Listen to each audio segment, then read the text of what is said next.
Boy at the Painted Cave, Chapters 1 and 2.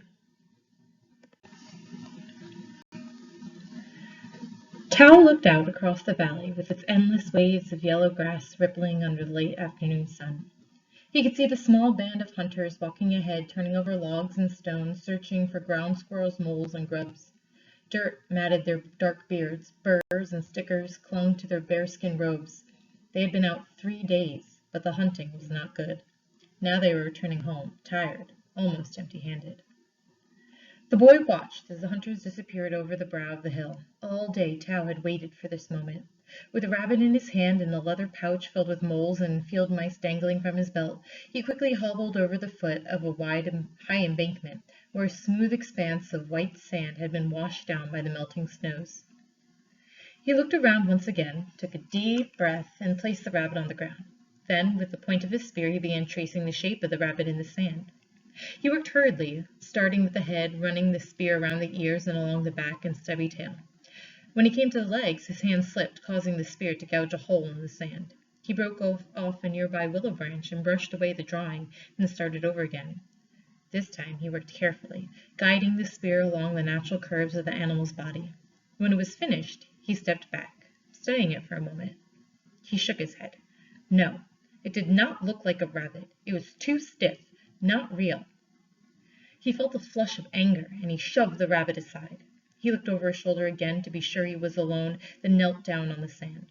With the fingers of his right hand, he began to draw a picture of a bear. This he was sure he could do. Working from memory, he drew a huge head with its open mouth, showing the row of sharp teeth, the small round ears, and the short snout. Please stop here and consider question number 1. As he worked, a warm feeling welled up in him. He forgot the hunters and the rabbit. He thought only of the big brown bears he had seen digging for roots in the grass marsh or scooping salmon out of the icy creek down in the valley. He remembered their strong shoulders and shaggy brown coats, and for the moment the image became a living beast, flowing from his mind through his hand directly onto the sand. He finished his drawing by sketching in the high-arched back and sturdy legs. Then he stood up, brushing the sand from his knees. He looked down at the drawing, smiling broadly. It was good, he thought, the best he had ever done, yet with time and practice, he knew he could do better. He did not remember when he first began making pictures. It must have been many summers ago when he lived with Kala. At first, she was frightened of this. It was taboo, and she tried to stop him. Then she let him go, but he could draw only on the dirt floor within the skin hut, where he would not be seen. Suddenly, his thoughts were interrupted by a soft rustling sound. With a shuffling of his deerskin boots, he stamped out the picture and dropped quietly onto the patch of tall grass. He waited, his heart pounding. He knew he would be severely punished, even banished, if he were caught making images. Except for a chosen few, it was a strong taboo and against the secret rites of the clan. Yet he longed to be an image maker, to be a cave painter, like old Graybeard. He knew it was a foolish hope, for he was born of no shaman. He was the son of no chief or leader. He was only Tao, the boy with a bad foot. He did not even know his own father. His mother had died long before he could remember, and there was no elder to help him. Because of this, and because of the bad foot, he knew he could never become the chosen one. Please stop here and consider question number 2. Whenever he saw the bison out on the plains, or the giant aurochs and cave lions, he wanted to paint their pictures on the walls of the secret cavern, a magic place, far back in Big Cave, where only the chosen ones could go. Often at night, he lay in front of Kala's hut, listening to the crackling fire and looking up at the sky. He saw pictures of deer and horses among the stars. By day, the billowing clouds became herds of antelope or the lumbering shapes of the mountains that walk, the mammoths. Always during the hunts, he lagged behind the other hunters to watch the giant vultures tracing lazy circles beneath the clouds or to catch a glimpse of a woolly rhino outlined against the horizon. Sometimes seeing these things made him lightheaded, almost bursting with joy, and he wanted others to see them as he did. He knew that Garth and the other hunters did not understand this. Even Volt, the leader, looked upon him as an idler and a dreamer, unworthy of respect or manhood. He liked Garth best of all because sometimes the big black-bearded man tried to help him, but when the other hunters came by, Garth often turned away and had other things to do. Once again, Tao heard the soft rustling sound on the grass. He waited, afraid to move. Then slowly he crept towards the sound, searching through the grass until he found a trail of pug marks going around in circles. He gripped his spear tighter and fingered the leather pouch hanging from his belt. He was sure the scent of the dead mice had attracted a hungry animal, and he had an uneasy feeling he was being watched. He waited silently, listening. Off in the distance he heard the harsh, scolding caw of a raven. That was all. He started walking again along the foot of the cliffs, heading back for camp. He had only gone a few paces when the rustling noise came again. This time he turned quickly, ready to defend himself. Then he saw it, peering at him through the shadows, a young wolf, its slitted eyes low and threatening. Tao hunched down and raised his spear. If it was only one wolf, it would be an easy target. He started to throw. Then he noticed the animal swaying back and forth on unsteady legs. Weak and half-starved, its ribs showed through the scraggly patches of gray hair. Its yellow eyes looked up at Tao with a vacant stare. It was only half-grown, and Tao was sure it must have been deserted by the pack. Slowly, the boy lowered his spear. He could not bring himself to kill this helpless animal. Besides, such a scrawny beast would be a poor prize to take back to the clan. Tao put out his hand, speaking softly to the frightened animal. "Come," he said. "I mean you no harm. You are hungry, and I have food." He held up one of the dead field mice, but the young wolf backed away, its faint snarl curled on its lips, saliva dripping from its mouth. Tao slit the mouse open with his flint knife and dangled it in front of the wolf. Again the animal cringed and shied away, its thin legs trembling. "Here," said Tao, "eat. You are hungry. Do not be afraid." With careful aim he tossed the mouse on the ground in front of the wolf. The little animal came closer, slowly, one step at a time, its yellow eyes watching the boy intently. It nuzzled the dead mouse, pushing it around, licking at its oozing fluids, yet it still refused to eat. Tao shook his head, puzzled. It was growing dark now, and he had to get back to the clan people with the rest of the field mice. He felt badly about leaving the little wolf, but he could not take him with him. He left the gutted mouse lying near the wolf's muzzle. As he started to back away, the little animal looked up at him with pleading eyes. Tao shook his head sadly, but there was little more he could do. Please stop here and consider question number 3. He made his way between the huge boulders that littered the foot of the cliffs. Born with a bad right foot, a foot that bent down and turned in slightly, Tao walked with a limp. However, by curling his foot around the shaft of his spear, he had learned to travel with greater ease, and when in a hurry, he could vault over the hills faster than a running man. Now, because of the darkness, he went slowly, picking his way through the weaving shadows. He continued on through the oakwood forest until the fires of the little camp came into view. Here in the clearing, a small group of skin huts was set up under the shelter of a massive rock overhang jutting out from the limestone cliffs. High above, Tao could see the great fire of the endless flame burning brightly, lighting up the entrance to Big Cave. A white haze of smoke filled the clearing, and flickering campfires lit up the darkness. Tao smelled the odor of cooking meat. Fat dropped from the spits, sizzling on the hot coals as the women grunted to each other and roasted a few ground squirrels and moles the hunters had brought back. Children sat on their haunches in front of the huts. They had been many months with little food, and their sunken eyes looked up at Tao. He knew his handful of field mice would not go far to ease their hunger. He glanced quickly at Volt's bearskin hut in the center of camp, hoping the big leader would not see him. Then he went directly to the edge of the clearing, where 2 bison skin robes were lashed securely to a flame of cross poles, forming a ragged hut. He knelt down in front of it and called softly, "Kala?" The flap opened and an old woman peered out. Her square face was lined with wrinkles. Strings of gray hair hung down over her eyes, and she held a child in her arms. She smiled broadly, her big teeth yellow from chewing deer hide and spruce gum. "You are late," she said, "but you are safe." Tao nodded and held out 2 of the mice. "We traveled far," he said, "but we did not get much." The woman took the mice in her brawny hands and held them up by the tails. "I still have some dried grub," she said, "and some roots. With these I can make a meal for the little one." The little one was a girl child, an orphan from the winter famine. If it had not been for Kala, the elders would have taken her up among the boulders and left her for the hyenas. By caring for her, she had saved the child's life, much as she had done for Tao. "Now you have another," said Tao, smiling, touching the old woman's shoulder. The woman thought for a moment. 3 so far, she said. You were the first. Tao remembered it well. She had raised him as her own when others had turned their backs because of his bad foot. He stayed with her for 12 summers, learning much from her wisdom and kindness.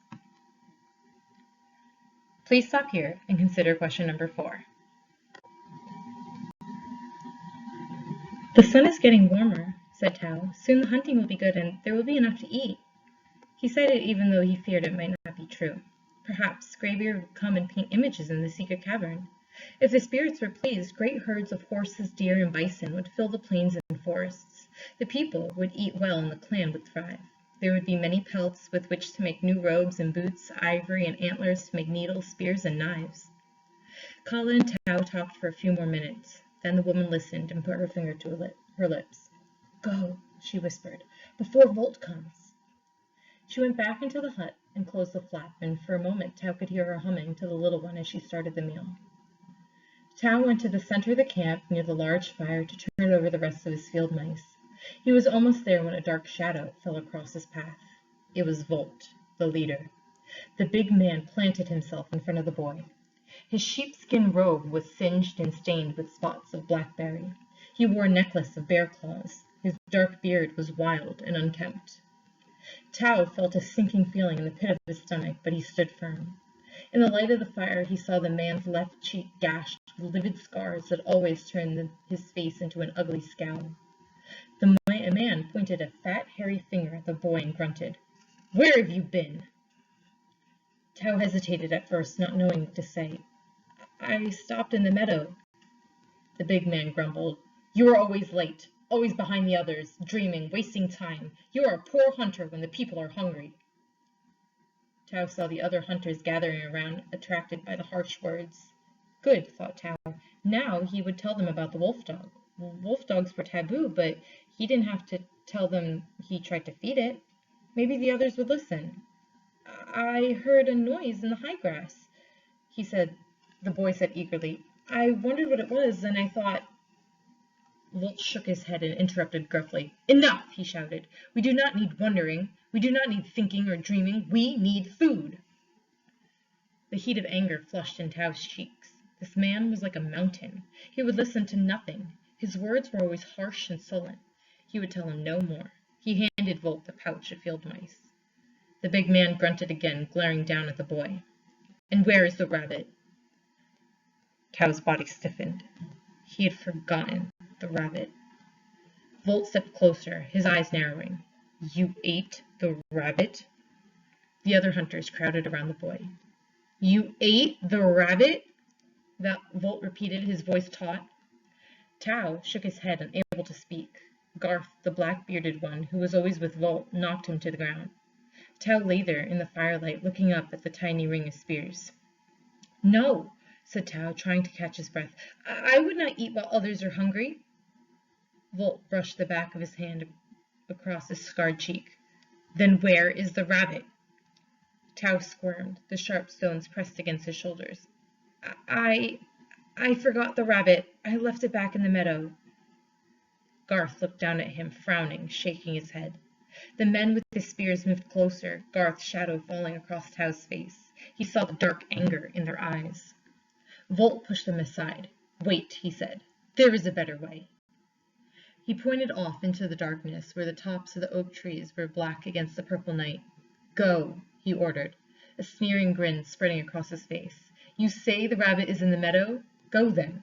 Find your rabbit in the meadow, and do not come back until you do. Maybe then you will learn to keep your mind on the hunting. Tao got to his feet slowly, brushing himself off. He felt a bitter surge of anger. Anger at himself for his own carelessness, anger at these men who would not listen. As he walked out of the camp, he saw one of the clan women reach into the fire and pull out a flaming willow torch. She handed it to him, and in the light, Tao saw that it was Kala. He wanted to speak, but she nodded slightly, her deep green eyes warning him to be quiet. Slowly, Tao made his way through the oak forest until he came to the foot of the cliffs bordering the grasslands. He held his torch high, limping across the dried-out stream bed and around the scattered boulders. Once or twice he was sure he heard something moving in the grass, but when he turned around all he saw was the dancing shadow of the stunted willow trees. He was tired now, and hunger gnawed at him, but first he had to find the rabbit. He followed the cliff until he came to the meadow, then looked around for the patch of sand. In the eerie light of the torch, the darkness closed in and everything looked the same, the rocks, the bushes, the clumps of grass. Finally he found the sand patch and the scuffed-out drawings he had made that afternoon. He poked his spear around in the torchlight, and his heart sank. The rabbit was gone. In its place were the pug marks of a large hyena. Now he knew he could not go back to camp. Not tonight, maybe not tomorrow, not until he had found another rabbit. Please stop here and consider question number 5. Chapter 2. Tao propped his torch against a stone, then gathered armfuls of bushwood and kindling and piled them up near the sandy embankment. He set them afire and threw on more sticks and logs until the yellow tongues of flame licked high into the darkness. Except for a few grubs and a handful of dried berries, he had not eaten since early morning, and he felt a dull emptiness in his stomach. Holding his torch high, he searched about under a group of oak trees looking for acorns, but it was late in the season and the ground had already been picked over by marmots and pigs. Just then the gliding shadow of a flying squirrel swooped down from an old dead willow at the top of the embankment. Tao looked up and saw a hole in the scarred white trunk and knew where he might find a meal. Broken limbs jutted out from the old tree, and it was an easy climb. Tao reached into the hole, his fingers groping through the warm nest of leaves and fluff. He brought out handfuls of acorns. Back on the ground he sat on his heels and cracked them open with a handy stone and picked out the bits of meat with his fingertips. The acorns were dry and tasteless, but they helped to take the edge off his hunger. Next he gathered bunches of dried meadow grass and spread them out on the sand to make a bed. With the embankment at his back and the warm fire in front, he felt safe from the hyenas and prowling leopards. The night air was cool and still. He lay back on his bed of straw, feeling the prickling stems against his back and smelling the sweet odor of the new grass. Except for the short coughing roar of a cave lying far out in the valley and the hiss and sputter of the fire, the night was quiet. For a long while he lay awake thinking about his quarrel with Volt and the others over the missing rabbit. The punishment did not bother him, for he had been out alone in the bush many times before, and he was not afraid. At times like this he often thought of his mother, whom he had never seen, and he wondered what she was like. He closed his eyes and saw a picture of this young girl, her hair the color of honey, and a round smiling face. He reached out as to touch her, then withdrew his hand. It was only an image. He wished he could draw her as he imagined her to be, but this would be taboo. Most of all, it was against the laws of the clan to make an image of a person. It would offend the evil spirits. Please stop here and consider question number 6. Tao shook his head as he huddled down in the loose straw. Why are all these things bad? He wondered. Why is it wrong to draw in the sand, to make a picture on a stone, to be born with a lame foot? Is there nothing good? Nothing right? Is this why Volt is always angry? Everything he sees is bad. Kala said she had never seen an evil spirit. If they are real, where do they stay? Where do they hide? In the forest, behind the mountains and boulders? Just then Tao heard a movement in the tall grass. He jumped up quickly and pulled a flaming torch from the fire. As he looked into the darkness, he saw only the moving shadows of the stunted willows. Then, just outside the glare of his torch, he made out a pair of gleaming eyes. Tao froze and gripped his spear tighter. It could be a prowling cave lion or a leopard. If it was bold enough to come within the light of the fire, he would have little chance. He watched cautiously, waiting for the beast to show itself. Slowly he lifted his spear, ready to throw as the yellow eyes came closer. Then he stopped. Fear left him as he made out a thin gray shape of the little wolf. The animal cringed and crept up through the grass. Little by little it came into the light of the fire, whining softly. Tao leaned down, clicking his tongue. The animal seemed to be begging for help. He had heard about wolf dogs before, that sometimes during the bad season, when they are hungry and half-starved, they hang about the camps looking for a bone or a scrap of meat, or to lick the hearth rocks where the fat trips. This one was young and thin as a shadow. If it didn't find something to eat soon, it would die. Tao squatted down, talking to the animal softly. You come back when I have nothing to give you, no food, no meat. The wolf remained silent, watching Tao intently. "You must learn to hunt on your own," said Tao, creeping closer but still not touching the animal. "There is food in the fields and in the woods, voles and mice under the grass, ground squirrels in the meadow. You must sniff them out and catch them." The sound of Tao's voice seemed to quiet the animal. It whimpered softly and began to creep upon its belly until its coal-black nose was only an arm's length away. Tao reached out to touch the soft muzzle, but the animal pulled back and bared its fangs. The boy tried again. Once again the young wolf shied away and would not allow itself to be touched. Tao sat still, watching as the animal edged closer. The wolf dog's ears were laid back, its ribs showed through the ragged gray fur. Tao saw the hunger in the yellow eyes. He saw it in the lean face and in the pale tongue that darted out to lick the thin lips. Then, in the flickering light of the fire, Tao saw something else, something glistening white sticking out of the wolf's mouth. It was not a fang, not a flash of white tooth, but a long sliver of bone jammed deeply into its upper jaw.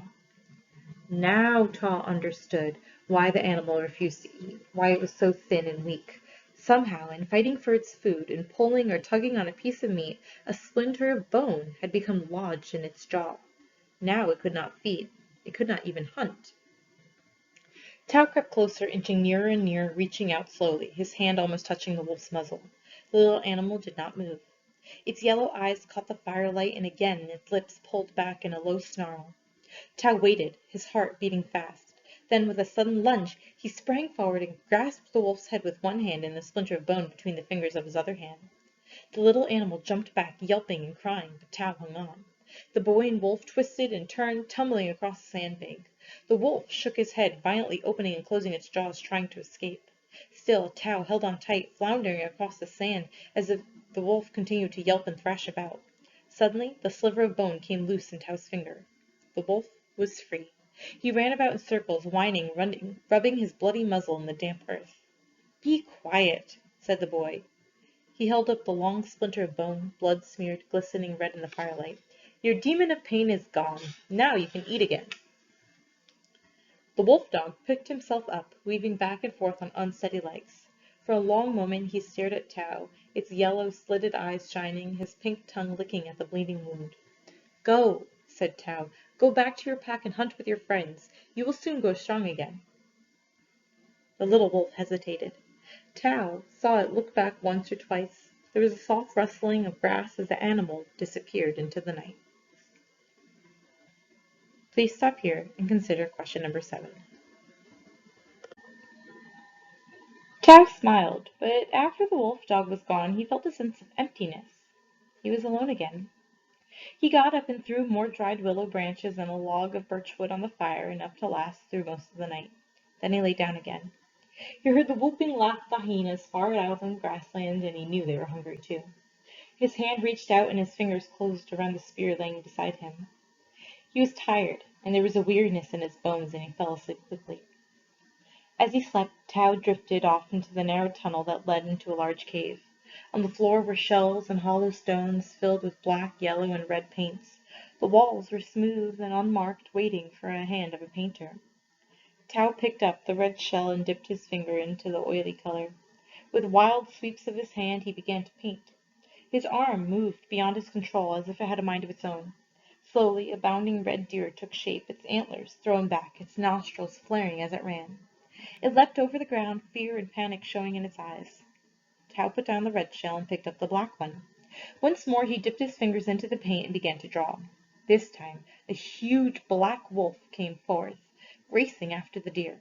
With bounding leaps it gave chase. Great ruffles of fur stood out around its neck and shoulders, and long waving tail flew out behind it. Finally, Tao picked up the shell containing yellow paint. He dabbed it on the wall, and suddenly the wolf stared out at him with golden eyes. Tao went on drawing and painting, covering the walls with herds of bison and mammoths, horses and aurochs. When he awoke, the sun was coming up over the horizon. The fire was a gray heap of smoldering embers, and the shrill kee, kee, kee of a kestrel came from the branches of the dead willow tree. He rubbed his eyes and glanced around, and he knew he had been dreaming. He stood up and looked out across the grasslands. The valley was bathed in a golden globe of green. The mountains in the distance were morning green. Here and there, small patches of snow marked the last footprints of fading winter. Beyond him was a long ridge of limestone cliffs, and on top of that were the flatlands, the high plains.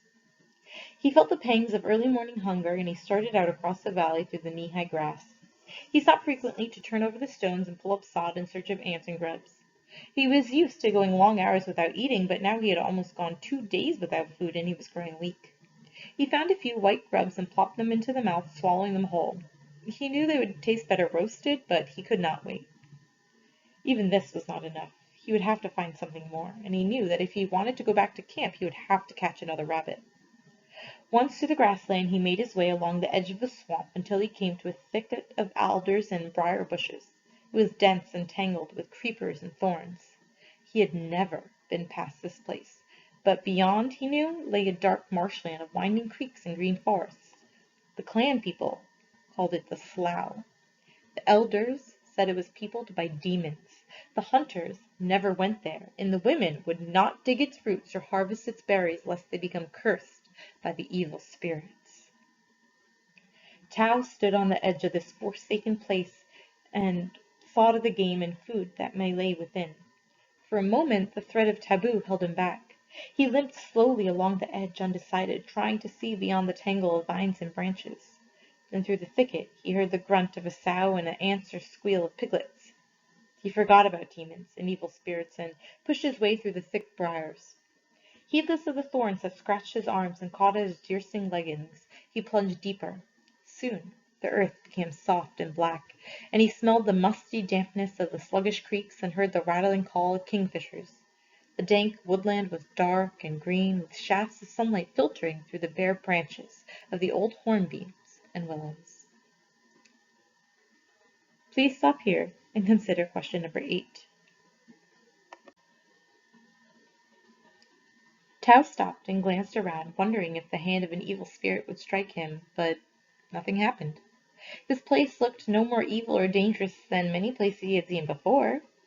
Gripping his spear tighter, he went deeper. He came to a shallow stream covered with rafts of new watercress. He scooped up some in his fingers and smelled its freshness. He chewed some and found it crisp and sweet.